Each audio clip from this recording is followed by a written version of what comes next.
কে কে free fire ban করলো? কোন সরকার? বাবা বাবা আমাকে না 9 দিন ধরে ব্যান করে রেখেছে ইন্ডিয়াতে। এই সরকার, ফ্রি ফায়ার কে ব্যান করেছে? আমার ইন্ডিয়ান সার্ভার থেকে কত টাকা ইনকাম তোরা জানিস তো? ফ্রি ফায়ার কে ব্যান করেছে? ওই সালা, আমি ফ্রি ফায়ার ব্যান করেছি। এই ফ্রি ফায়ার ব্যান করার তুমি কে? আমি সরকার, যেই গেমটা চলে আমি সেই গেমটাই ব্যান করে দিই। গেমটা ব্যান করার আগে জিজ্ঞেস করনি ওর ক্রিয়েটরের নাম কি? সময় পাইনি, ব্যান করতে ব্যস্ত ছিলাম।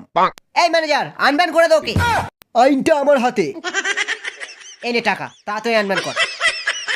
কি প্রমাণ যে ফ্রি ফায়ারের চায়নার সঙ্গে কোনো লিঙ্ক নেই? এই তোমার সাহস হলো কি করে বলো তো আমাকে এরকম বলার? আমার খাবে, আমারই পড়বে, আবার আমার গেমকে ব্যান করবে? আমি যে খাবারটা খাই সেটা আপনার গেমের মেডিকিট না, আমি ঠেকের টাটকা মাল খাই। আর আমি যে বান্ডেলটা পরে আছি সেটা কোনো হিপ হপ বান্ডেল নয়। এই M10 ঢুকিয়ে মুখ লম্বা করে দেবো একদম। ওই সালা, M10 আমার কাছেও আছে, ডবল গুলিওলা। কি বলে? আমি তো বুঝতেও পারছি না। আজ কাস্টম তোমার শেষ কাস্টম। ওরে বাবা, আমাকে এখান থেকে পালাতে হবে। সুনিতার সাথে কাস্টম খেলতে এসে কি মুশকিলে পড়েছি। সুনিতার বাবা যে এত বড় ইউটিউবার কিলার সেটা আমার জানা ছিল না। কে জানে এর আগে কত ইউটিউবারকে মেরেছে।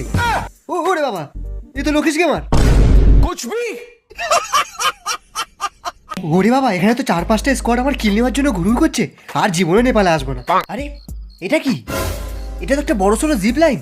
এবার মিল থেকে পালাবো বাবা, পালা পচা। আরে জিপ লাইনটা আবার কি হলো? যা, আরে এই যা কেলো যা। জিপ লাইনে আটকে গিয়েছি, কি হবে? ওই আমি কিলটা নেবো। না আমি নেবো, আমি কিল নেবো।